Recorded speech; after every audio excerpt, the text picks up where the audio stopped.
నమస్తే. ఇటీవల చూస్తా ఉన్నాం. ఫోన్ ట్యాపింగ్‌లో చాలా కీలకమైనటువంటి పరిణామం.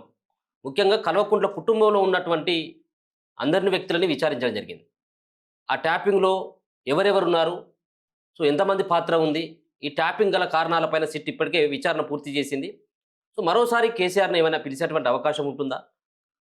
అసలు ఈ ట్యాపింగ్ కేసులో అసలు కల్వకుంట్ల కుటుంబంకి ఏమైనా సంబంధం ఉందా?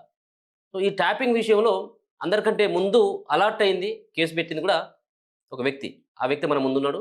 సో, ఈ ఈ అంశాలతో పాటు రానున్నటువంటి మున్సిపల్ ఎన్నికలు కావచ్చు, కవిత మాట్లాడుతున్నటువంటి విధానం కావచ్చు, ఇటీవల రాజకీయ నాయకులు మాట్లాడుతున్నటువంటి భాషా విధానం కావచ్చు, వీటన్నిటిపైన మాట్లాడేటువంటి ప్రయత్నం చేద్దాం. మన ముందు చక్రధర్ గౌడ్ గారు ఉన్నారు. అన్న నమస్తే. నమస్తే. సో, మీరు చూసే ఉంటారు ట్యాపింగ్ సంబంధించినటువంటి దాంట్లో. సో, హరీష్ పైన కేసు పెట్టింది మీరే. హరీష్ కూడా విచారణకు పోయిండు. ఆల్రెడీ విచారణ ఎదుర్కొన్నాడు. కేటీఆర్ పోయిండు, సంతోష్ రావు పోయిండు, చివరికి కేసీఆర్ కూడా పోయిండు. కేవలం విచారణ వరకే పరిమితం అయిపోతుంది ఈ కేసు అని అనుకోవచ్చా? అరెస్టులు కూడా ఉంటాయి అని చెప్పేసి ఏమైనా భావిస్తా ఉన్నారా? ఇటీవల చూస్తున్నటువంటి పరిణామాలను చూస్తే ఏమనిపిస్తుంది మీకు?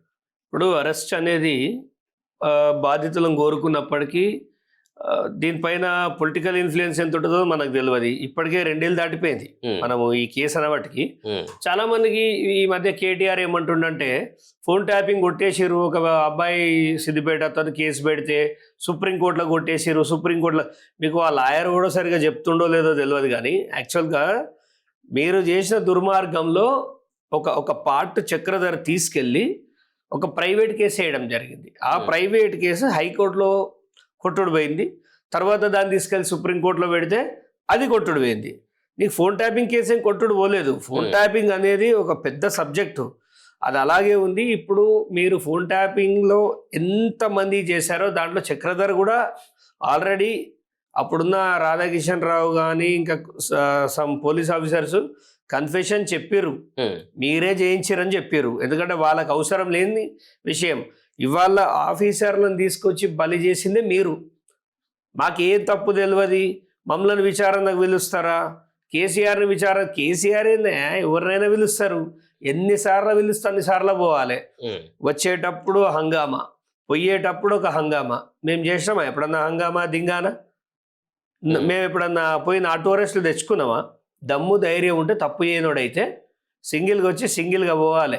ఇంటికి గుమ్మానికి కూడా తెలియదు నువ్వు పోయి వచ్చేది పోలీస్ స్టేషన్. అంటే ఏం చెప్పాలనుకుంటారు? ఆయనకు నోటీస్ ఇస్తే అదే ఆ నోటీస్ ఇస్తే తెలంగాణ సాధించినటువంటి వ్యక్తి, తెచ్చినటువంటి వ్యక్తి, తెలంగాణ జాతిపిత, 65 సంవత్సరాల పైబడినటువంటి వ్యక్తిని ఇలా హింసించేందుకు మాత్రమే రేవంత్ రెడ్డి ఇటువంటి ప్రయత్నాలు చేస్తున్నాడు అనేది వాళ్ళ వాదన. ఇప్పుడు వాళ్ళు మాట్లాడేది ఎలా ఉందంటే వాళ్ళు చేసిన తప్పుకి తెలంగాణకి ముడిపెడితే, ఎందుకంటే తెలంగాణ ప్రజలు చెప్పిరా ఇనుమని, మీరు ఫోన్లు ఇనుమని చెప్పిరా? మీరు సంపాదించిన లంగా సొమ్ము అంతా మరి తెలంగాణకు వంచిరా? ఎవరికైనా ఏమైనా చేసిరా? ఈ బానిసలు తయారయ్యారు. బీఆర్ఎస్ దగ్గర పెయిడ్ క్యాండిడేట్స్ బాగా అయిపోయి వీళ్ళ హడావిడే ఎక్కువ ఉంది. తెలంగాణ ప్రజలు ఎవ్వడు కూడా కేసీఆర్ని లోపలేసినా, కేటీఆర్ని లోపలేసినా, హరీష్ రావుని లోపలేసినా పట్టించుకునే పరిస్థితి లేదు. వీళ్ళ దగ్గర ఉండే చెంచాగాల లొల్లే ఎక్కువ. తప్పు చేస్తే నీ భార్యదో నీ తల్లిదో చెల్లిదో వింటే తెలుస్తుంది ఆ బాధ నీకు. ఫోన్ ట్యాపింగ్ లీగల్ అని మాట్లాడతారు. ఫోన్ ట్యాపింగ్ లీగల్ అయితే దాన్ని వాడేదానికి చాలా ప్రొసీజర్ ఉంటుంది. మీరు ఒక ఇజ్రాయెల్ టెక్నాలజీతో తెప్పించుకొని మీరు చేసిన దొంగతనం అంతా అక్కడ బరాబర్ ఉన్నది. ఇవాళ పోలీసుల్ని మీరు నిందించడం అనేది చాలా తప్పు. కేసీఆరే కాదు, ఎవరైనా పోవాల్సిందే. 2 టైమ్ చీఫ్ మినిస్టర్ పిలుస్తారా అంటే ఎన్డీ తివారీ 4 సార్ల సీఎం, 3 సార్ల ఉత్తరప్రదేశ్, 1 సారి ఉత్తరాఖండ్. ఆయన ఉద్యమకారుడే, ఆయన గవర్నర్గా చేసిండు. ఆరోపణలు వస్తే ఎవవాడైనా కోర్టు ముందర పోవాలి. ఇప్పుడు ఆయన కూడా అంటా ఉన్నాడు కదా, ఆయన సంతోష్ రావు, మాకేం సంబంధం, ఆ ఫోన్ ట్యాపింగ్ చేసేటోళ్ళు లేకపోతే వినేటోళ్ళు పోలీసులు వింటారు కానీ మాకేం సంబంధం, ఒకవేళ అవసరం ఉన్నట్టయితే మేము కనీసం ఆ ప్రత్యర్థుల పైన నిఘా పెట్టమని చెప్పేసి అన్నాం కానీ మేము ట్యాప్ చేయమని చెప్పేసి అన్నామా, మేము ఎట్లా నిందితులం అవుతాం అని చెప్పేసి ఆయన మాట్లాడుతున్నాడు. నువ్వే కదా ఒప్పుకుంటున్నావు. నిఘా పెట్టమన్నది ఎవడు? నువ్వు ఎవడివి? నిఘా పెట్టమని చెప్పి నీకు నువ్వు ఇవ్వనివి. స్టేట్లో నువ్వు రాజ్యసభ మెంబర్వి, నీకేం సంబంధం? అసలు వీళ్ళకి పోలీసు వాళ్ళు వీళ్ళని విచారించాల్సిన పద్ధతిలో విచారిస్తలేరండి. వీళ్ళకి ఒక విఐపి ప్రోటోకాల్ ఇచ్చి వీళ్ళని విచారిస్తారు. నార్మల్గా స్టువర్ట్పురం దొంగల్ని లంగల్ని విచారించినట్టు విచారిస్తే నిజాలు బయటికి వస్తాయి. అమ్మ అప్ప అని బతిమలాడితే అయితాయా? ఇవాళ వీళ్ళు చేసిరని సాక్షాత్తు వాళ్ళ కుటుంబ సభ్యులే చెప్తారు. మా ఇంట్లో కూడా అయినాయి అని, బయట వాళ్ళ మా సంగతి వదిలిపెట్టండి అంటే మీరు ఎవరు బాధితులు అని బయటకు వస్తే వాళ్ళని బెదిరించే ఒక కార్యక్రమం చేస్తారా? ఇలా ఫోన్ ట్యాపింగ్లో ఉన్న బాధితులు భయపడే పరిస్థితి వచ్చింది. ఆ హడావిడి, ఆ పబ్లిక్ని చూస్తే రేపు ఫోన్ ట్యాపింగ్ కేసు పెట్టిన వాళ్ళు భయపడరా? సాక్షుల్ని ప్రభావితం చేసేలాగుంది. పోలీసులు ఏం చేయాలంటే కోర్టు నుంచి డైరెక్షన్ తీసుకురావాలి. ఏమని? ఇట్లా ఈ గొర్రెలను బర్రెలను వేసుకొని రావద్దు, సాక్ష్యాన్ని ప్రభావితం చేసినట్టు అవుతుంది. ఈ విధంగా వస్తే వీళ్ళ మీద నాన్ బెయిలబుల్ కేసులు పెట్టి లోపలేయాలి. ఇప్పుడు పారదర్శకంగా కనబడుతుందా ఈ విచారణ అంతా? ఎంత హడావిడి చూసినట్టు అయితే ఉంటే ఈ పోలీసులు ఒకరి తర్వాత ఒకరిని పిలవడం, లాస్ట్కు మాజీ ముఖ్యమంత్రిని కూడా పిలవడం, అంతా కూడా రేవంత్ రెడ్డి ఆధ్వర్యంలో సజావుగా నడుస్తుందని చెప్పేసి అనుకోవచ్చా? దీని వెనకాల ఇంకేమైనా భయంకరమైనటువంటి కుట్రలు అటువంటి ఏమైనా వాళ్ళు ములాఖత్ అయిపోయి నీకింత నాకింత అన్నటువంటి తీరుగా ఏమైనా కనబడతా ఉంది? ఎట్లా కనబడుతుంది అంత? ఇప్పుడు 2 అంశాలు చూడొచ్చు. ఒకటి, నేను కేసు పెట్టినప్పుడు హరీష్ రావుని గల్లాబట్టి గుంజుకొచ్చి లోపల నెడితే కేసు ఒకలాగా ఉండేది. అది ఆయనకు అప్పీల్కి పోయి ఇదంతా రేవంత్ రెడ్డిని నైట్ ప్యాంట్ మీద గుంజుకపోయారండి. నైట్ ప్యాంట్ మీద గుంజుకపోయారు. ఇలా మనం డెమోక్రటిక్ వాల్యూస్ మాట్లాడాలంటే పోలీస్కి సజ్జనార్ గారు ఏం చెప్పారు? పోలీస్కి ఏ రైట్ అయిన ఉంటుంది, ఎనీ టైం మేము పిలుస్తాం రావాలి అని. అలాగే ఆయనను కూడా పిలిచి తీసుకునేది ఉండే కస్టడీలకి. ఏంది సంగతి అని అంటే, నమ్మశక్యంగా అయితే ఫోన్ ట్యాపింగ్ కేసు ఉందని నేను అనుకుంటలేను. ఇప్పుడు విచారణ జరుగుతుంది, ఎలక్షన్ టైంలోనే జరుగుతుంది. వీళ్ళు చేసింది నిజమే, కానీ దీనికి 2 సంవత్సరాలు ఎందుకు కాలయాపన? మీకు చేత కాకపోతే సిబిఐకి ఇవ్వండి, సిబిఐ విల్ టేక్ కేర్. మీతో కాకపోతే వాళ్ళకని అప్పచెప్పండి కదా. మీరు ఇంత చేతగాని అంటే డిపార్ట్మెంట్ ఆడడం కాదు, పొలిటికల్ ఇన్ఫ్లుయెన్స్ ఇంటర్ఫియరెన్స్ ఎక్కువ ఉంది అనుకుంటున్నాను. దొంగలు ఉన్నారు వాళ్ళు, కానీ వాళ్ళు చేసిన దొంగతనాన్ని మనం పొలిటికల్కి వాడుకోవద్దు అనేదే నేను చెప్పదలుచు. ఈ 5 సంవత్సరాలు కూడా ఇట్నే కేవలం విచారణలు రమ్మని చెప్పేసి పోలీస్ స్టేషన్ దగ్గర తిప్పించేటువంటి కార్యక్రమం ఉంటుందని అనుకుంటా ఉన్నారా? సో అరెస్టులు ఎవరైనా ఒకరిద్దరైనా కానీ అరెస్ట్ అయ్యేటువంటి అవకాశం అటువంటిది ఏమైనా చూడొచ్చు మనం భవిష్యత్తు? నన్ను అడిగితే ఈ కేసులో హరీష్ రావు, సంతోషరావుని ఇమ్మీడియట్గా అరెస్ట్ చేసి లోపలేయకపోతే సాక్షుల్ని ప్రభావితం చేసే ప్రాబ్లం అయితే ఉన్నది. సాక్షుల్ని ప్రభావితం చేస్తారు వీళ్ళని లోపలేయాలి. వీళ్ళు ఏం చెప్తారు అంటే, నెక్స్ట్ వచ్చేది మా గవర్నమెంటే, ఏం సజ్జన్నారు, ఏం తలకాయ తిరుగుతుందా, నువ్వు నన్ను ఏం పీకలేవంటుండు. ఒక ఎమ్మెల్యే ఆర్మూరు పాండు అలియాస్ జీవన్ ఏమంటుండు, నువ్వు నా బొచ్చు కూడా పీకలేవంటుండు. లాగలో తొండలు లాగలు ఒక సిపి అండి, హైదరాబాద్ కమిషనరీ పట్టుకొని నీ లాగులో తొండలు ఇడుస్తామంటే, ఇదే మాట మొన్న గడవడ మంగళిపాట వాడితే 100 రోజులకొచ్చి తోమిరు కదా, మరి వీళ్ళు ఎందుకు తోముతలేరు? ఆర్మూర్ పాండుకి తొండలు చూడాలని ఉన్నది అంటే రేవంత్ రెడ్డి గవర్నమెంట్ తొండలు ఎవరి మీద వదులుతుంది? ఉద్యమకారుల మీద వదులుతుందా? ప్రజల కోసం పోరాడే మాలాంటోళ్ళ మీద వదులుతుందా? లేకపోతే ఆర్మూర్ పాండు లాంటి పారకాయ తోటల మీద నూపుతారా? ఈ పార్టీకి నిజంగా సజ్జనార్ గారికి దమ్ముంటే ఆర్మూర్ పాండు మాట్లాడిన దానికి ఏ సెక్షన్ ప్రకారం కేసు పెడతావో తీసుకొచ్చి మెడబట్టి లోపల నెట్టు. ఇంకొక ఆయన పాడి కౌశిక్, ఒక మహిళ ఇన్స్పెక్టర్ అండి, ఒక మహిళ నెడుతుండు ఆమెను పట్టుకొని, తగలబెట్టేస్తా అని మాట్లాడుతుండు. అంటే పోలీసులు ఏమైనా వాళ్ళకి నువ్వు హైలైట్ అయిపో అని చెప్తురేంది? అదే మాట ఒక సామాన్యుడు అంటే వాడిని ఇరగమరుగా జోపరా? వాడు ఎమ్మెల్యే అయితే వనుకండి, వాడు పాడి కౌశిక్ అనేటోడు వాడు. వీళ్ళంతా ఏం చేస్తారంటే, ఆంధ్రాలో కదా ఒక టీడీపీ వైసీపీ ఏదైతే ఒక యుద్ధ వాతావరణాన్ని క్రియేట్ చేస్తుందో, అలాంటి ఒక యుద్ధ వాతావరణాన్ని, భయంకరమైన శాంతి భద్రతల విఘాతం కలిగించే ఒక ప్లాన్ జరుగుతుంది. పోలీసులకు ఏమాత్రం దమ్మున్నా, డీజీపీ గారికి ఏమాత్రం దమ్ముందని నన్ను అంటావా అని చక్రధర మీద గరమవుడు కాదు. తొండలు తీసుకొస్తారా? ఆర్మూర్ పాండుకి, కౌశిక్ రెడ్డికి తొండలు విడవాలని నేను కోరుకుంటున్నా ఖచ్చితంగా. లేకపోతే రేపు సామాన్యుడు పిక్ పాకెటర్ గాడు కూడా పోలీసులను చీప్గా మాట్లాడే పరిస్థితి ఉంటుంది. మరి సో చూడొచ్చా ఇట్లాంటి సాహసం చేస్తారా పోలీసులు? ఇట్లాంటి ఎమ్మెల్యేల పైన, ఎమ్మెల్సీల పైన, మాజీ మంత్రుల పైన వాళ్ళంతటా వాళ్ళు పోయి కంప్లైంట్ చేసి వాళ్ళకు ఈ విధమైనటువంటి మీరు అనుకుంటున్నటువంటి విధంగా ట్రీట్మెంట్ ఉంటుందని చెప్పేసి అనుకోవచ్చా ఈ తెలంగాణలో ఇప్పుడు? ఎందుకు ఉండదండి? పోలీసులకు మంది మీద బాగా నార్మల్ క్యాండిడేట్ల మీదనో ఇంకొకటి మీదనో ఎగిరినట్టు ఇప్పుడు వాళ్ళు వాళ్ళు చెప్తేనే కదా ఎక్కడికైనా ప్రమోషన్లు కానీ ట్రాన్స్ఫర్లు కానీ అన్ని కూడా ఎవరు అయ్యేటి కూడా చెప్తే కౌశిక్ రెడ్డి చెప్తా అవుతుందా ట్రాన్స్ఫర్? ప్రజాప్రతినిధులు ఒక్కటి చెప్తా వినండి. ఎవరు చెప్పినా కానీ అయ్యేదే. మీరు రేవంత్ రెడ్డి ఇచ్చే సొమ్ము తింటలేరు. ఈ తెలంగాణ ప్రజలు కడుతున్న పన్నుల ద్వారా మీకు జీతం వస్తుంది. ఇప్పుడు సజ్జనార్నేమో గతంలో ఇబ్బంది పెట్టలే బీఆర్ఎస్ వాళ్ళు. ఆయన కక్షపూరితంగా ఇలా సజ్జనార్ని పర్సనల్గా దాడి చేస్తారు. యాక్చువల్గా సజ్జనార్ని ఓర్వలేక ఆయన సిపిగా ఉంటే చూడలేకనే వీళ్ళందరూ ఆయన మీద దాడి చేస్తారు. ఫోన్ ట్యాప్ చేయమని సజ్జనార్ చెప్పిండా మీకు? మీరు చేసిన దాన్ని ఆయన విచారిస్తుండు యాజ్ ఎ సిపి. ఆయన ఆర్టీసీ చైర్మన్ ఉన్నప్పుడు ఈ టాపిక్ గురించి మాట్లాడిండా? ఆయన జ్యూరిడిక్షన్లకు వస్తుంది కాబట్టి ఆయన ప్రకారం ఆయన పనిచేస్తుండు. దాన్ని పట్టుకొని ఒక సజ్జనార్ ఎన్కౌంటర్ ఎవరిని చేస్తారు? సజ్జనార్ గారు మీరు సామాన్యుల్లా?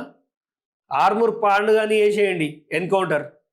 ఆర్మూర్ పాండ్ కానీ చేసేయండి, సగం దరిద్రం పోతుంది. కౌశిక్ రెడ్డి లాంటిది కాల్చిపారేయండి, తప్పులేదు. ఒక లేడీ ఆఫీసర్ అని చూడవు, ఒక సిపిని పట్టుకొని తురుకోడా అంటాడా అండి? అంటే మతాల మధ్య విద్వేషాలు రెచ్చగొడుతున్నావా? నువ్వు బీజేపీలకు వీక్తా అంటే పో, నేను ఓడొద్దు అంటాను. ఈ యొక్క అంశాన్ని వాడుకుంటావా నువ్వు? ఫ్యామిలీని అంతా తీసుకొచ్చి ఆయన నోటికి ఏమైనా అదుపుందా అండి? బ్రోకర్ గాడు, జోకర్ గాడు అంటే ఇట్లాంటి కేటీఆర్ దృష్టిలో పడనీకి నువ్వు తమాషాలు చేస్తా అంటే నిన్ను చెప్పుల్లండి వేసి కొడతారు కౌశిక్ రెడ్డి. నువ్వేదో అలాని చూసుకొని మురుస్తున్నావు కానీ బిడ్డ నెక్స్ట్ ఎలక్షన్స్లో నీ బతుకు కుక్క బతికే ఏది ఉన్నది. సో కవిత కూడా మాట్లాడుతుంది. సో విచారణని ఎదుర్కోవచ్చు కదా పారదర్శకంగా ఫోన్ ట్యాపింగ్ విషయంలో. అంటే కేసీఆర్ను ఉద్దేశించే మాట్లాడుతున్నటువంటి మాటలు. అంటే కేటీఆర్ మాట్లాడుతూ మా నాయనని పిలుస్తారా, ఉద్యమకారుని పిలుస్తావా అని చెప్పేసి అన్నప్పుడు కేటీఆర్ మాటలను కూడా ఆమె విభేదించింది. పోతే తప్పేంటిది, ఎవరైనా కానీ విచారణ ఎదుర్కోవాల్సిందే కదా అని చెప్పేసి ఆమె మాట్లాడినటువంటి మాటలను ఏ విధంగా మనం అర్థం చేసుకోవచ్చు? నిజంగా అంత కోపం కేసీఆర్ పైన ఉంది అని చెప్పేసి అనుకోవచ్చు. ఇన్ని రోజుల పాటు కొంత కేసీఆర్ పట్ల కొంత సానుభూతి చూపెట్టింది. ఎప్పుడు కూడా ఆయన విమర్శించినట్టుగా మనకి ఎక్కడ కూడా కనపడలే. అవసరమైందంటే ఇండైరెక్ట్గా కేటీఆర్ అన్నది ప్రత్యక్షంగా గుంటనక్క గుంపు మేస్త్రి అని చెప్పేసి వాళ్ళని కూడా విమర్శించింది. కానీ నిన్న ఆమె కేసీఆర్ని ఉద్దేశించి మాట్లాడినటువంటి మాటలను బట్టి ఏం అర్థమవుతా ఉన్నది? ఉన్న విషయం చెప్పింది. ఎవడైనా పోవాల్సిందే, before law everybody is same అనేది అని చెప్పింది. ఏమవుతుంది? కేసీఆర్ పోతే కేసీఆర్ని కొడతారా, తిడతారా?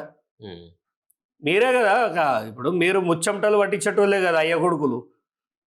కేసీఆర్ అయినా మేమే రివర్స్లో పంచులు వేసినామంటారు కదా. మరి పంచులు వేసేటోళ్ళు ఎందుకు పంచదడుపుకుంటారు అంటున్నాను నేను. ఆమె కరెక్టే చెప్పింది. ఆమె పైన జరిగినప్పుడు చక్కగా వెళ్ళిపోయింది కదా, జైలుకు పోయింది కదా, వచ్చింది కదా. మీకు ఎందుకంత భయం? మీ నాయన ఉద్యమకారుడైతే, ఉద్యమకారులు అయితే గిదేనా? ఉద్యమకారులు మీరెందుకైతారు రా భయ్? ఉద్యమకారులు బయట ఉన్నారు, అడక్క తింటారు. ఉద్యమకారులు అమరులేరు. మీరు ఉద్యమకారులు ఎందుకైతారు? దందాలు చేసేటోళ్ళు, గ్యాంగ్స్టర్ డాన్లు మీరు కద్దరేసుకున్న కంత్రినా కొడుకులు. మీరు ఏం పని చేసారు? దోసుక తినలే తెలంగాణని? ఏడికెళ్ళి వచ్చినాయి పైసలు? సరే, ఏ స్టాక్ మార్కెట్లో పెడితే వచ్చినాయో చెప్పరాదు. నీకు ఇంత డబ్బులు ఎక్కడికి వెళ్ళి వచ్చినాయి? మీకు తెలంగాణ ప్రజలకు ఓపికనా మరి మనకెందుకులే అనుకుంటురా? లేకపోతే నాకు అర్థం కాదు. కానీ ప్రజాధనం ఇంత దారుణంగా పోతుంటే దొంగల్ని విచారణకు రమ్మంటే గులాబీ పూలు చల్లుతారు ఒక్కొక్కడు. ఏం దౌర్భాగ్యం ఇది? ఖచ్చితంగా కవిత గారికి నేను ఈ విషయంలో సపోర్ట్ చేయాల్సిందే. ఎవడైనా విచారణకు రావాలంటే రావాల్సిందే. ఆమె వేయింది కాబట్టి వీళ్ళు కూడా విచారణకు పోవాల్సిందే. సో ప్రతి ఈ మీటింగ్లో, ప్రతి ప్రెస్ మీట్లో కూడా టార్గెట్ ఆమెది ఒకే వ్యక్తి పైన, అది హరీష్ రావు పైన టార్గెట్గా కనబడుతుంది. సో ఆమెకు వ్యక్తిగతంగా ఆయన పైన కక్ష అనుకోవచ్చా, నిజంగా కూడా రాజకీయంగా ఈమెను సమాధి చేసేందుకు మరి వెనకబట్టి హరీష్ రావు ఒకటి కేసీఆర్తో చెప్పి ఏమైనా ఇంకా వెనకబట్టి ఏమైనా తెర వెనుక రాజకీయాలు ఏమైనా నడిపిండు కాబట్టి కవితకు తెలవడం వల్ల హరీష్ పైన ఈ విధమైనటువంటి వ్యాఖ్యలు చేస్తుందో? అసలు మొదటి నుంచి ఇద్దరి మధ్యన విభేదాలు ఉండేటియా? అసలు ఎందుకని చెప్పేసి పదే పదే మాట్లాడుతూ ఉంది. హరీష్ రావుని గురించి తీస్తూ అది గుంటనక్క అని చెప్పేసి మాట్లాడుతున్నటువంటి మాటలు ఎట్లా అర్థం చేసుకోవచ్చు మనం? అంటే అంతర్గత విభేదాలు మనం చూడలేదు, మనకు తెలియదు. కానీ ఎప్పటి నుంచో ఉంటే తప్ప ఈ తారాస్థాయికి అంటే హరీష్ రావు అనేటోడు ఉడుము జొర్రిండు బీఆర్ఎస్లా. సొర్రి అయ్యకు బిడ్డని కాకుండా, బిడ్డకు అయ్యని కాకుండా, కొడుకుకు కాకుండా ఈ రకమైన చర్యలు ఉంటాయి హరీష్ రావువి. ఆమె చెప్పే దాంట్లో నేను ఏకీభవిస్తా. ఈయన చేసింది, ఈయన కథలేంది, ఈయన ఏ రకంగా వాళ్ళని హింసించాడు అనే దానిపైన అయితే నాకు క్లారిటీ ఉంది. హరీష్ రావు అనేటోడు విషపురుగు అని నేను ఎప్పటికేలో చెప్తున్నా, కవిత కంటే ముందుకెళ్ళి చెప్తున్నా. ఇవాళ కొత్తగా చెప్తా నేను.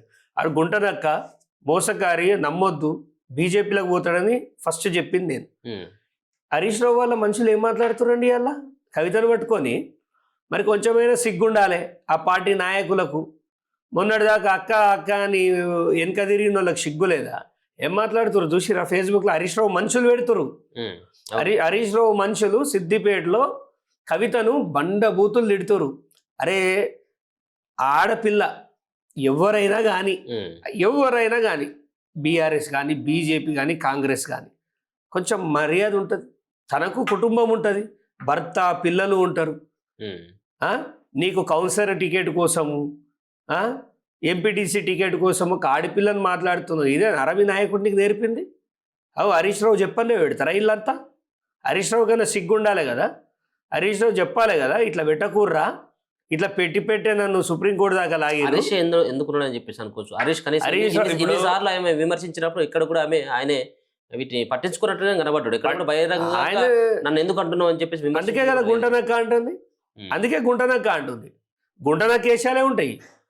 ఆయన ఏం చేయడు, ఆయన మనుషులతోటి చేపిస్తాడు. ఇవాళ సిద్దిపేటలో ఆమెని చాలా ఆమె క్యారెక్టర్ అసాసినేషన్ జరుగుతుందండి.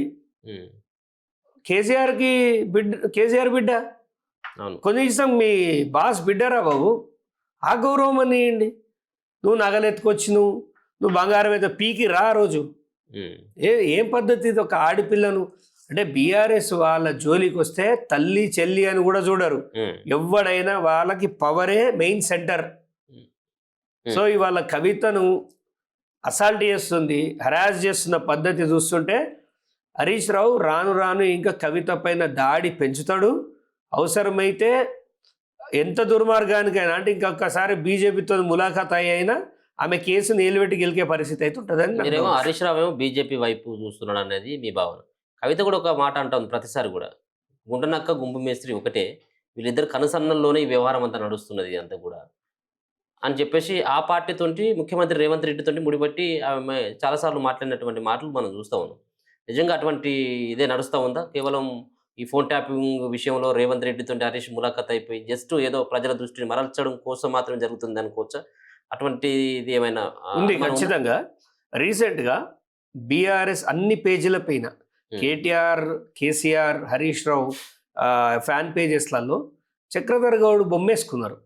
ఏమని వేసుకున్నారంటే, ఏ పార్టీలో కానీ పదవి రావాలన్నా, కాంగ్రెస్లో కానీ బీజేపీలో బీఆర్ఎస్లో ఏ పదవి రావాలన్నా హరీష్ రావు దయ ఉంటూ వస్తుంది అని నేను చెప్పిన. మీకు సిగ్గుచరం ఉందా అంటే దాని అర్థం ఏంది? మీవాడు అందరితో ములాఖ అవుతాడు, కోవట్ అని చెప్పిన నేను. ఎవడు చదువుకోడు ఆ పార్టీలా, ఎవడు చదువుకోడు, ఏది చెప్తే అదే వేసుకోవాలి. అదే కవిత చెప్పింది. కాంగ్రెస్ తోటి ములాఖాత్ అయిండు. నేను గతంలో కూడా చెప్పిన, ఈ మధ్య బాతాల పోషెట్టి బాగా ఎగురుతాడు, కోవట్లు ఉన్నారు కాంగ్రెస్లోనే, కోవట్లు ఉన్నారు, ఒక ఎల్మోడు కోవట్లు ఉన్నారు అని ఎగురుతాడు. అరే బాబు, నేను ఎప్పుడు చెప్పిన కోవట్లు ఉన్నారని? ఇదే మనతో వెలుగులో ఏడా ఇక్కడ చెప్పలే, అమీర్పేట ఆఫీసులో ఉన్నప్పుడు చెప్పిన కాంగ్రెస్లో కోవట్లు ఉన్నారు అని. అప్పుడు వినవాళ్ళే చెవులు. కాంగ్రెస్లో Harish Rao is the number 1. ఇక్కడ వాళ్ళతోటి సఖ్యత. అక్కడ మా సిద్దిపేట చాలా వెనుకబడిపోయింది అభివృద్ధిలో. ఇప్పుడు పోయినసారి అన్ని నిధులంతా సిరిసిల్లకు సిద్దిపేటకే పెట్టిన, గజ్వేల్కే పెట్టిన అంటారు కదా. కానీ పెట్టిరు, కానీ పనులు చేయలే కదా. వీళ్ళ పాకెట్ ఖర్చుకి అయిపోయింది అంతే. ఎక్కడ కూడా సిద్దిపేట అభివృద్ధి జరగలేదు. బయట అభివృద్ధి అంటే ఏంటండి, మనిషి వ్యక్తిగతంగా అభివృద్ధి చెందాలి, అతనికి పని చేసుకోవడానికి సోర్సెస్ క్రియేట్ చేయాలి, లోన్స్ క్రియేట్ చేయాలి. అలా జీవన స్టాండర్డ్స్ని, ఏదైతే లివింగ్ స్టాండర్డ్స్ని పెంచితే అభివృద్ధి అంటారు. కానీ గోడలకు రంగెత్తవాడు గోడల మీద నాకుతాడా మీరు ఎప్పుడు? సో ఇలాంటి అభివృద్ధి కాదు. బీఆర్ఎస్ గవర్నమెంట్లో ఉన్న వాళ్ళని, అప్పుడున్న రాజకీయ నాయకులను 1000 సార్లు వృద్ధిస్తుంది. చైనా అయితే బతికుండగా 1000 సార్లు వృద్ధిస్తుంది ఒక్కొక్కరి. హరీష్ రావుని అయితే ముక్కలు చేస్తుంది ఆయన చేసే పాపాలకి. సో అలాంటి వాడిని క్షమించొద్దు. పోలీస్ ఖచ్చితంగా సంతోష్ రావుని, హరీష్ రావుని జైల్లో వారేస్తే తప్ప మాలాంటి వాళ్ళకి కొంచెం ఇన్ఫ్లుయెన్స్ చేస్తూ ఉంటారు వాళ్ళు. భయభ్రాంతులకు గురి చేయడానికి ఇట్లా వేయమంది అట్లా వేయమంది అనేది కొద్దిగా దీన్ని కన్సిడర్ చేయాలి సిపి సజ్జనార్ గారు. ఇట్లాంటి వాటిని ముందు ముందు ఎంకరేజ్ చేయొద్దని కోరుకుంటున్నాం. సో రానున్నటువంటి మున్సిపల్ ఎన్నికలు, కార్పొరేషన్ ఎన్నికలు ఇవి కూడా ఆల్రెడీ షెడ్యూల్ వచ్చింది. ఎన్నికలకు సంబంధించినటువంటి డేట్ కూడా అనౌన్స్మెంట్ అయిపోయింది. ఏంది కాంగ్రెస్ పార్టీ పరిస్థితి? అంటే అధికారంలో ఉన్నటువంటి పార్టీ ఏ విధంగా ఉండబోతుంది తన భవిష్యత్తు? యాజ్ ఇట్ ఈస్‌గా గతంలో ఏదైతే ఈ మున్సిపాలిటీలు కావచ్చు, కార్పొరేషన్ బీఆర్ఎస్ పార్టీ హయాంలో సో వాళ్ళ ప్రభావం చూపెట్టింది. సో ఏ విధంగా ఎవరి భవితవ్యం ఎట్లా ఉంటుందని చెప్పేసి అనుకోవచ్చు? ఫస్ట్ ప్లేస్‌లో ఎవరు ఉండేటువంటి అవకాశం ఉన్నది? సెకండ్ ప్లేస్‌లో బీజేపీ ఉంటదా? లేకపోతే బీఆర్ఎస్ ఉంటదా? సో దీనికి పార్టీకి అంటే అధికారంలో ఉన్నటువంటి పార్టీకి కలిసి వచ్చేటువంటి అంశాలు ఏమైనా ఉన్నాయా? రేవంత్ రెడ్డి పరిపాలన అంత ఎట్లా కనబడతా ఉంది? ఇప్పుడు బీఆర్ఎస్ బీజేపీ కొల్లుడైతే వాళ్ళు కలిసే పోతారు. అంటే అక్రమ సంబంధమే అనుకోండి, ఆ రకంగానే పోతారు. ఇప్పుడు అదే జరుగుతుంది. ఇప్పుడు రాష్ట్ర వ్యాప్తంగా పక్క పెడితే మా నియోజకవర్గంలో అయితే ఇప్పుడు ఎలక్షన్స్ లేవు. మా దగ్గర కాంగ్రెస్ గెలిచే పరిస్థితే లేదు. 3కు మించి రావు. రాసి పెట్టుకోండి, 3కు మించి రావు. బీజేపీ ఒక 10 కొడుతుంది. బీజేపీ ఒక 10 కొడుతుంది. ఒక్కడే ఉన్నాడు ఇందాక, ఇప్పటిదాకా ఒక్కరే ఉన్నారు. ఇప్పుడు 10 ఎట్లా 43లో 10 వాళ్ళే ఎందుకు వస్తారంటే బీఆర్ఎస్లో కవితకు సపోర్ట్ చేసిన వాళ్ళు కానీ, కేటీఆర్కు ఉన్న వాళ్ళని కానీ, హరీష్ రావుకి ఎవరైతే నచ్చలేదో వాళ్ళని ఓడించడానికి రఘునందన్ రావుతో టైఅప్ అయి ఒక 10 మందిని గెలిపించి పెడతాడు. ఖచ్చితంగా 10 మంది ఖచ్చితంగా బీజేపీ వాళ్ళు గెలుస్తారు. ఒక 3 కాంగ్రెస్ వాళ్ళు గెలుస్తారు. కాంగ్రెస్ పరిస్థితి సిద్దిపేట జిల్లాలో కుక్కలు చింపిన ఇస్తరాఖండ్ అధ్వానం ఉన్నది. అంటే 13 పోతే ఇంక 27 దానికి బీఆర్ఎస్ అని చెప్తున్నారు. ఇక వాళ్ళ అక్కడ వేరే పార్టీకి స్కోప్ లేదు కదా. వాళ్ళు మంచోళ్ళ చెడ్డోళ్ళ. ఇప్పుడు ప్రత్యామ్నాయం లేనప్పుడు ఇప్పుడు కవిత లాంటి వాళ్ళు వచ్చారు అనుకో, అక్కడ గేమ్ వేరేలాగా మారిపోతుంది. ఎందుకంటే కవితకు వస్తే ఇప్పుడు కవితని చాలా విషయాల్లో చాలా మంది ఉల్టా సీదా మాట్లాడినప్పటికీ జనం ఏమనుకుంటారు అనేది మనము ఆమె ఎన్నికలలోకి ప్రత్యక్షంగా వస్తేనే మనం మున్సిపల్లో చూడగలుగుతామని నేను అనుకుంటున్నాను. హరీష్ రావుని కొడతా అంటున్నారు కాబట్టి కొట్టాలనే కోరుకుంటా. ఎందుకంటే హరీష్ రావు అనేటోడు పడితే చూడాలనేది చక్రధర్ లాంటి ఫస్ట్ నాదే. ఎందుకంటే నన్ను హింసించినంత ఆయన హింసించాను. నేను బీఆర్ఎస్కి వ్యతిరేకం కాదు, కవితకు వ్యతిరేకం కాదు, కేటీఆర్కి కేసీఆర్ కాదు. కానీ హరీష్ రావు అనేవాడికి చక్రధర్ అనేవాడు జీవితాంతం వ్యతిరేకంగానే పనిచేస్తుంటాడు. ఎందుకంటే అలాంటి వాడు రాజకీయాల్లో ఉంటే రేపు యువతరం అనేది లేకుండా పోతుంది. సో అలాంటి వాడిని అంతం చేయాలి రాజకీయంగా అంటే ఖచ్చితంగా కవిత సిద్దిపేటలో అడుగుపెట్టి హరీష్ రావుని ఏదైతే ఇప్పుడు చెప్తుందో గుంటనక్క యొక్క బుద్ధిని సిద్దిపేట వాసులకు చూపించాలని కోరుకుంటున్నాను. ఇప్పుడు ఆమె సిద్దిపేట నుంచే పోటీ చేసేటువంటి అవకాశం ఉంటుంది. అది అన్న కొంత చర్చ అయితే నడుస్తూ ఉన్నది. అక్కడ ఉన్నటువంటి క్యాడర్ కానీ ఆమె కార్యాచరణ కానీ ఏమైనా చూస్తే అట్లా కనబడుతుందా మీకు? ఇప్పుడు సిద్దిపేట నుంచి చేస్తా అని అన్నది అని చాలామంది అన్నారు. చక్రధర్ సిద్దిపేటలోనే ఉంటాడు, హరీష్ రావు సిద్దిపేటలో ఉంటాడు. మరి కాంగ్రెస్ నుంచి ఇంకో ఎలమైన దించుతారు. ఆయన సిద్దిపేటలో ఉంచితే ఇలా ఎవరిని స్థాయిలో ఇప్పుడు అంత ముందుకు నేను జైలుకి వెళ్ళి రాగానే 17,000 ఓట్లు వచ్చినాయి. వాళ్ళ అన్న లెక్క లిక్కర్ వంచలే, వాళ్ళ అన్న లెక్క భార్య పిల్లలందరితోటి బయట ప్రచారం చేయలే, సింగిల్గా వేనా బీఎస్పీ నుంచి నిలబడ్డా 17,000 వచ్చినాయి. గుర్తుపెట్టుకోరు, నేను ఎవరిని ఇన్ఫ్లుయెన్స్ చేయలే. ఇంకా సిద్దిపేట టౌన్లో నేను అసలు 1,00,000 ఓటర్లకు ప్రచారమే చేయలేదు నేను. ఊర్లలో చేస్తే 17,000 వచ్చినాయి. సరే 2029లో చూపిస్తాం. కవిత పార్టీ నుంచి ఏమైనా బరిలోకి దిగుతారా? కవిత చక్రధర్ ఉన్నాడా, చక్రధర్ చేసుకునే పని చక్రధర్ చేసుకుంటాడు. ఆమె పార్టీలోకి ఏమైనా వెళ్ళేటువంటి అవకాశము? ఎందుకంటే పోయినసారి మీరు పార్టీ నుంచి బీఎస్పీ నుంచి నిలబడితే 17,000-18,000 ఓట్లు వచ్చినాయి అంటా ఉన్నారు. సో భవిష్యత్తులో అటువంటి చూడొచ్చా?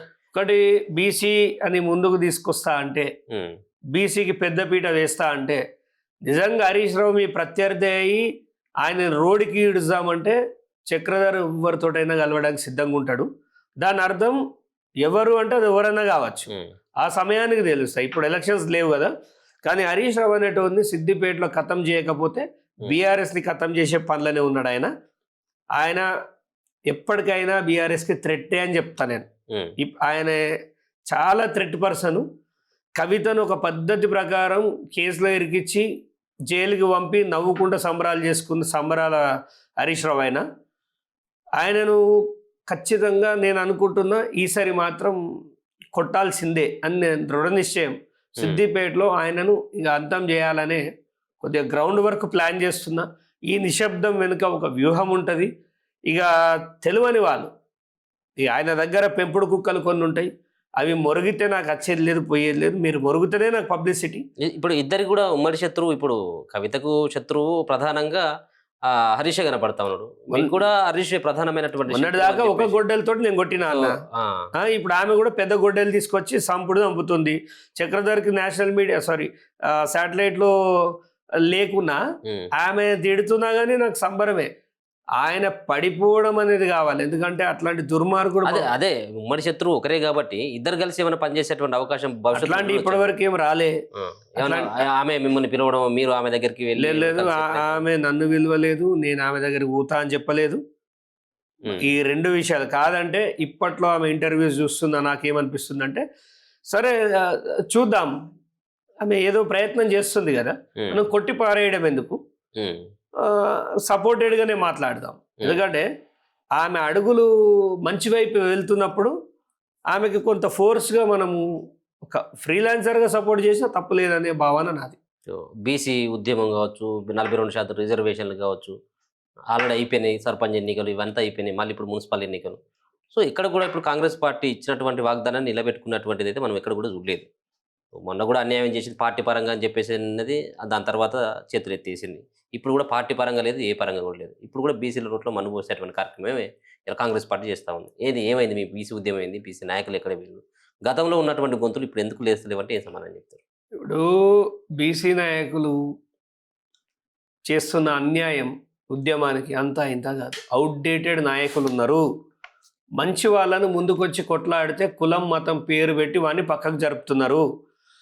నిజంగా కొట్లాడేవాడు ఒక్కడు కొంచెం జెన్యున్గా హడావిడి చేస్తే ఈ పెయిడ్ ఆర్టిస్ట్ సంఘాలంతా వచ్చి వాళ్ళని అడ్డుకొని ఆ ఉద్యమాన్ని చంపేస్తున్నాయి. ప్రజలకు నమ్మకం లేదండి, ఉద్యమాలపైన నమ్మకం లేదు, ఈ సంఘాలపైన అసలే నమ్మకం లేదు. తెలంగాణ ఉద్యమం కూడా ఒక బీసీలు సైనికులుగా పనిచేసారు, కానీ బీసీలు నాయకత్వం వహిస్తా అంటే తెలంగాణ ఉద్యమం కూడా వర్కౌట్ అయ్యేది కాదు. అది కేసీఆర్ ఉన్న విషయం చెప్పాలంటే, కేసీఆర్ ఒక కనికట్టు కట్టి ప్రతి ఒక్కరిని డిఎన్ఏలో ఇంజెక్ట్ చేయగలిగిండు. ప్రతి ఒక్కరి నరంలో తెలంగాణ వాదాన్ని ఇంజెక్ట్ చేయడం వల్ల, అంటే అలాంటి ఒక వ్యూహకర్త ఉంటే తప్ప తెలంగాణ ఎలా సాధ్యమైందో బీసీల 42% కూడా సక్సెస్ కావాలంటే ఒక డెడికేటెడ్ క్యాండిడేట్ కావాలి. ఈ ముసలోళ్ళు, ఈ రిటైర్డ్ అయిన వాళ్ళు ఇంట్లో టైంపాస్ కాక వచ్చి ప్రెస్ మీట్ పెట్టేటోళ్ళతో అయ్యేది లేదు, పీకేది లేదు. నేను ఏదున్నా స్టేట్ మాట్లాడతా. రేవంత్ రెడ్డి దగ్గర పైసలు అడకచ్చుకునే బ్యాచ్, లేకపోతే మన బీజేపీ దగ్గర అడకచ్చుకునే బ్యాచ్, కేటీఆర్ దగ్గర ఈ అడక్కదినటోళ్ళతోటి ఏది కాదు.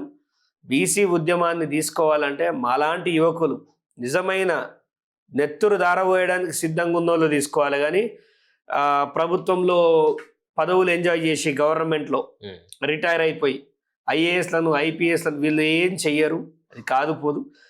బీసీ ఉద్యమం అనేది ప్రజల లోపల ఒక నమ్మకం లేని సబ్జెక్ట్గా మారిపోయింది. ఎందుకంటే అది ఎత్తుకోవాలంటే ఆ నాయకుడికి కొన్ని లక్షణాలు ఉండాలి. ఆ లక్షణాలు సరే చక్రధర్ ఎన్ని పార్టీలు మారినా ఉన్న విషయం చెప్తున్నా, ఒక సిద్ధాంతాన్ని తీసుకొని శత్రువుని కొట్టడానికి నేను రూపాన్ని మార్చుకుంటుంటే చాలామంది చక్రధర్ పార్టీ మారు. అరే నేను పార్టీ మారడం వల్ల ఈ దేశానికి వచ్చే నష్టమే ఉంది మీకు తెలుసా? నేను ఒక చిన్న ఇలాంటి కాయిదాన్ని సుప్రీంకోర్టు దాకా తీసుకుపోయినా. మీరు ఏం మిగిరి చెప్పండి, నేను చెప్తున్నా. ఈ యొక్క కాయిదాన్ని సుప్రీంకోర్టు దాకా తీసుకుపోయి కొట్లాడినా. ఎలా సాధ్యమైంది? దానికి నేను తీసుకున్న స్టెప్స్ అన్నీ తీసుకున్నా. అవమానపడ్డా, ఎన్ని పడ్డా. ఇలా కామెంట్లలో కూడా చాలా వరస్ట్గా మాట్లాడతారు. వాడికి నాకేం పర్సనల్ గ్రడ్జ్ ఏముంది? మీ అన్న ఫాలోవర్ అయితే అని ఒగుడుకో.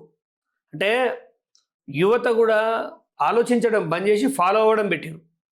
ఏం మాట్లాడుతున్నామో తెలియదు, ఎలా మాట్లాడుతున్నామో తెలియదు. సో ఇలాంటి వాళ్ళు ఉన్నప్పుడు బీసీ ఉద్యమానికి కావాల్సింది యువకులు అండి, ముసలోళ్ళు, రిటైర్డ్ అయిన వాళ్ళు కాదు. ఎట్లా ఎప్పుడు తయారు చేస్తారు, ఎప్పుడు ఈ ఉద్యమాన్ని తెర మీదకి తీసుకొని వస్తారు, ఎప్పుడు ఉధృతంగా నడిపిస్తారు? ఇప్పుడు ఎంత యువత కావాలి అంటే మళ్ళీ ఇదంతా కూడా పాత వాళ్ళు పక్కన పోవాలి, మళ్ళీ కొత్త వాళ్ళంటే మళ్ళీ ఇళ్ళ కూడా విభేదాలు కదా, వాళ్ళని కూడా కలుపుకోవాల్సినటువంటి. వాళ్ళని కలుపుకపోవాలంటే వాడు ఇప్పుడు మీరు చెప్తేనండి, ఒక బీఆర్ఎస్ అని పిలిచాం అనుకోండి, ఇప్పుడు ఎలా ఉంటుందంటే ఒక విశ్వరథన్ మహారాజు ఒకటి పెడతాడు, పేరు తీసుకుందాం, విశ్వరథన్ మహారాజు ఒకటి జెన్యున్గా పెడతాడు. పెట్టంగానే వాళ్ళకి బీఆర్ఎస్ ముసలు జొరుతాయి. సరే మేము అది చేసినాం, మేము ఇది బీకినాం అంటారు. అది మీ వాడు 23% తీసుకొచ్చినాడు, ఏడికి పోయినాయి మీ నోర్లు. తర్వాత కాంగ్రెస్ వాళ్ళు వస్తారు, పెద్ద మనుషులు వచ్చి సోనియా గాంధీ గురించి చేర్చే అంటే టాపిక్ని డైవర్ట్ చేయడంలో వీళ్ళు చాలా అధ్వానమయ్యారు. మీకు ఒకటి చెప్తా వినండి. నాకు ఒక స్నేహితుడు చెప్పాడు, 14వ శతాబ్దం వరకే వెలమలు 150 సంవత్సరాలు పరిపాలించారట. 16వ శతాబ్దం వరకు కాపులు కమ్మలు ఒక 100 years పరిపాలించారట. 17వ శతాబ్దం వరకు రాజులు ఒక 50 ఏళ్ళు పరిపాలించారట. ఒక 25 years ప్రస్తుతం రెడ్లు పరిపాలిస్తారు. అందుకే మీరు చూడండి, వెలమలు అందుకే ఈ కమ్మ వాళ్ళని నెగలనివ్వరు, రెడ్లను టేక్ ఓవర్ చేస్తారు. అంటే ఈ ఎక్కడ కూడా బీసీలు లేరు. ఇవాళ ఒకడు వచ్చి బీసీ ఉద్యమాన్ని ఉధృతపరుస్తా ముందుకు పోదామంటే ఆ వ్యక్తిని నిర్వీర్యం చేస్తారు. ఆ వ్యక్తే విశ్వనాథన్ మహారాజు. అతను ముందుకు వస్తే అతన్ని అంతం చేసే కార్యక్రమాలు చేపడతారు. ఈ పార్టీలే వాంటెడ్లీ ఆయన మీద కులం మచ్చలేసి, ఒక మాదిగోడు మనల్ని ఏందిరా, మన బీసీలని ఏలేదని దొరలు చేయొచ్చా ఉద్యమాలు? వాళ్ళైతే ఓకేనా? అంటే ఎందుకు ఈ వివక్ష? నాలెడ్జ్ లేనికి నాలెడ్జ్ ఇస్తుండు, తీసుకోవచ్చు కదా, ముందుకు వెళ్ళొచ్చు కదా, తప్ప ఇలా ఉన్నన్ని రోజులు ఏ ఉద్యమాలు నడవై? ఉన్న యువకులైతే ఇప్పుడు ప్రస్తుతం సోయికి రావాల్సిన అవసరం ఎంతైనా ఉంది. లేకపోతే ఇట్లా అడక్కదినే జాతులు లెక్కనే బీసీ జాతులు మిగిలిపోతాయి. రూలింగ్లో వెలమలు రెడ్లు వాళ్ళని మనం అనాల్సిన అవసరం లేదు. మనకు సోయిండి మన ఓట్లు మనం సాధించుకోవాలి. కానీ ఇప్పుడు తీన్మార్ మల్లన్న అనేది అదే, నాకు రెడ్డి ఓట్లు వద్దు, మనోళ్ళు ఎయిర్రా బాబా అని ఎందుకు అంటుండు? అంటే మన వాళ్ళని చైతన్యపరచడానికి అంటుండు. సో బీసీ ఉద్యమం అని ఎవరు వచ్చినా వాళ్ళని స్వాగతించాలి. కానీ ఈ అమ్ముడు పోయే దొంగలు ఇప్పుడు ఏ రౌండ్ టేబుల్ కాన్ఫరెన్స్ పెట్టు, ఫ్రంట్ లైన్లో మొత్తం ఈ పేటిఎం బ్యాచే ఉంటుంది. ఈ దొంగలే ఉన్నారు. మరి చక్రధర్కి ఎందుకు రాదు ఆహ్వానం? చక్రధర్ బీసీ కాదా? వాడు చెప్పిండా నేను బీసీ కాదా, నేను గౌడ బిడ్డని గమలోళ్ళ కోసం ఎంతో సేవ చేసినది. కావాలంటే నా నియోజకవర్గానికి వచ్చాడు. ఈ ముందు లైన్లో కూర్చున్నాడు, ఎవడు 100 రూపాయలు జేబులోకి వెళ్ళి పైసలు చేయడు, ఎవడు 10 పైసలు ఖర్చు పెట్టాడు. కానీ చక్రధర్ తాడి చెట్ల మీదకి వెళ్ళి వాడితే ఆపరేషన్లు చేయించిండు, తాడి చెట్ల మీదకి వెళ్ళి వాడితే ఇన్సూరెన్స్లు ఇచ్చి కాపాడిండు మా దగ్గర. వీళ్ళు మాట్లాడతారు ఇవాళ. సో బీసీ ఉద్యమానికి ద్రోహం చేసేది రెడ్లు వెలమలు కాదు, మన వాళ్ళే. బీసీలకు బీసీలే అమ్ముడు పోయిన వాళ్ళు. రేవంత్ రెడ్డి దగ్గర, కేటీఆర్ దగ్గర, బీజేపీ దగ్గర డబ్బు తీసుకొని ఈ 42% అనేది ఇంకా 42 ఏళ్ళైనా ముందుకు రాదు ఈ విధమైన వ్యవహారం ఉంటే. Right, thank you so much. So మొత్తానికి చాలా అంశాల పట్ల ఓ క్లారిటీ. ట్యాపింగ్ సంబంధించినటువంటి విషయంలో అసలు ఎవరు కూడా జైలుకు పోయేటువంటి అవకాశమే లేదు. సో భవిష్యత్తులో తనకు సంబంధించినటువంటి కొన్ని అంశాలని సో నెక్స్ట్ ఏమో చెప్పలేము. ఏదైనా రాజకీయాల్లో ఎవరైనా కానీ శాశ్వతమైనటువంటి మిత్రులు శత్రువులు ఎవరు ఉన్నారు? ఏ పార్టీ కూడా ఎవరు కూడా శాశ్వతం కాదు. అట్లా అంటే ముఖ్యమంత్రులు పార్టీలు మారినటువంటి వాళ్ళు భవిష్యత్తులో చూడాలి. మరి సిద్దిపేటలో ఏ విధమైనటువంటి పరిణామాలు ఉంటే చక్రధర్ గౌడ్ ఏమైనా కవిత పార్టీ వైపు ఏమైనా వెళ్ళేటువంటి అవకాశం ఉంటుందా లేదా? ఎందుకంటే ఆయనకు శత్రువుగా మొదటి నుంచి భావించేది హరీష్ రావే కాబట్టి సో కవిత సపోర్ట్ తోటి ఏమైనా పార్టీలోకి వెళ్ళి అక్కడి నుంచి ఏమైనా పోటీ చేసేటువంటి అవకాశం ఉంటుందా లేదనేది చూడాలి. మరో పక్కన ఇటీవల మాట్లాడుతూ ఉన్నటువంటి రాజకీయ నాయకుల యొక్క భాష తీరు కనుక మార్చుకున్నట్టయితే పోలీసులే తగులైనటువంటి చర్యలు తీసుకుంటే మాత్రమే వాళ్ళని కంట్రోల్ చేసేటువంటి అవకాశం ఉంటుంది తప్పించి లేకపోయినట్టు ఇంకా రెచ్చిపోయేటువంటి అవకాశం ఉంటుంది. ఆంధ్ర సంస్కృతి మళ్ళీ తెలంగాణలో దాపరించేటువంటి అవకాశం ఉంటుంది అన్నటువంటి ఒక ఆందోళన సైతం కూడా చక్రధర్ గౌడ్ తెలియజేస్తా ఉన్నాడు. చూస్తూనే ఉండండి మనతో.